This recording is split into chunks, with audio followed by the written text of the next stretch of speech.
In this section, we're going to be looking at rates, ratios, and proportions. A ratio is a comparison of two quantities by division. The ratio of A to B can be written as A colon B or A over B.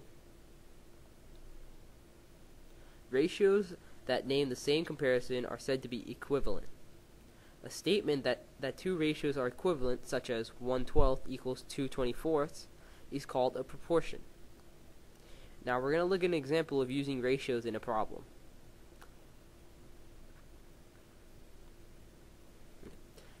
The ratio of faculty members to students at a college is 1:15. There are 675 students. How many faculty members are there? So basically you can set up two ratios. 1/15, which is the ratios of faculty members to students, equals x over 675. So you can see that 1 equals faculty members, 15 equals college students, x equals faculty members, and 675 equals students again. So in order to solve this equation, you want to start by multiplying both sides by 675 in order to isolate the x.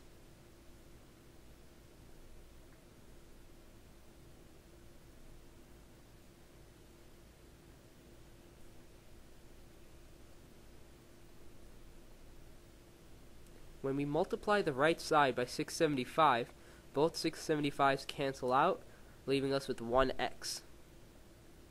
And when we simplify 675 divided by 15, we get 45. So x equals 45. That means there's going to be 45 faculty members for every 675 students. In this next example, we're going to be looking at rates. A rate is a ratio of two quantities with different units, such as 34 miles per 2 gallons. Rates are usually written as unit rates. A unit rate is a rate with the second quantity of 1 unit, such as 17 miles per 1 gallon.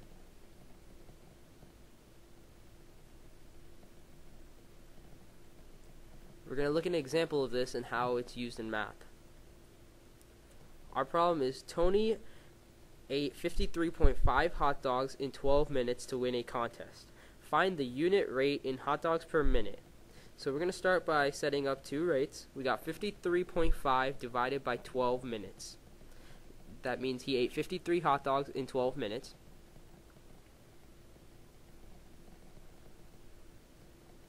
Equals x over 1, because we want to find the number of hot dogs he can eat in 1 minute, which would make it a unit rate.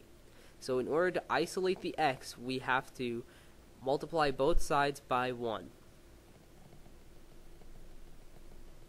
When we multiply the right side by 1, well, the 1's cancel out, leaving us with 1x. When we multiply the left side by 1, we're left with 53.5 divided by 12 equals x. When we simplify the fraction, we get 4.46 equals x. So Tony can eat 4.46 hot dogs in 1 minute. Now we're going to look at dimensional analysis. This is a process that uses rates to convert measurements from one unit to another. In our example, we want to convert 12 pints of water to gallons of water. So we're going to start by first converting pints to quarts.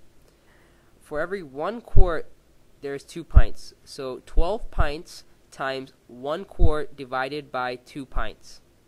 The reason we put quarts on top is because we want to go to quarts. So the units of pint cancel out because there's one on the top and one on the bottom.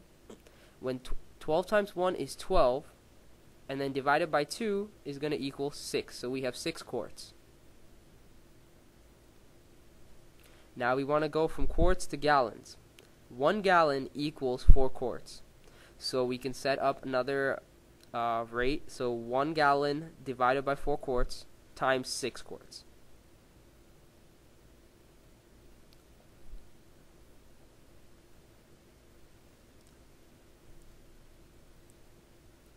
Again, we put gallons on top because we're trying to solve for the amount of gallons. Whatever unit you want to change it into is the one you put at the top. So quarts cancels out because there's one at the top and one at the bottom. 6 times 1 is going to equal 6 gallons divided by 4, which equals 1.5 gallons.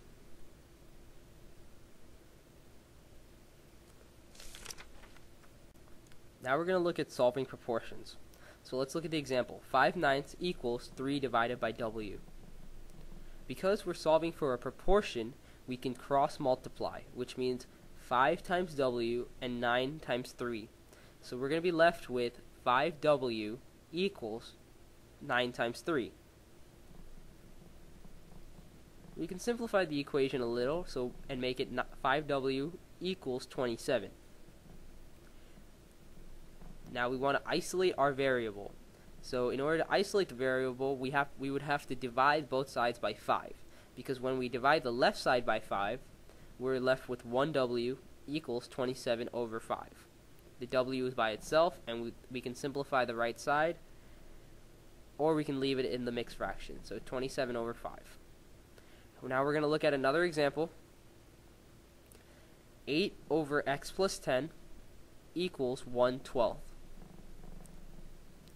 We can solve this proportion in the same way again by cross multiplying. So 8 times 12, and then x plus 10 times 1.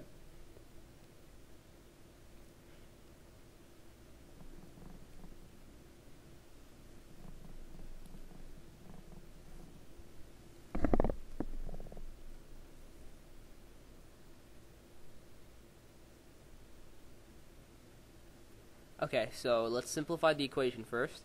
8 times 12 equals 96. And when we use the distributive property, x times 1 is going to give us x, and 10 times 1 is going to be 10. So x plus 10.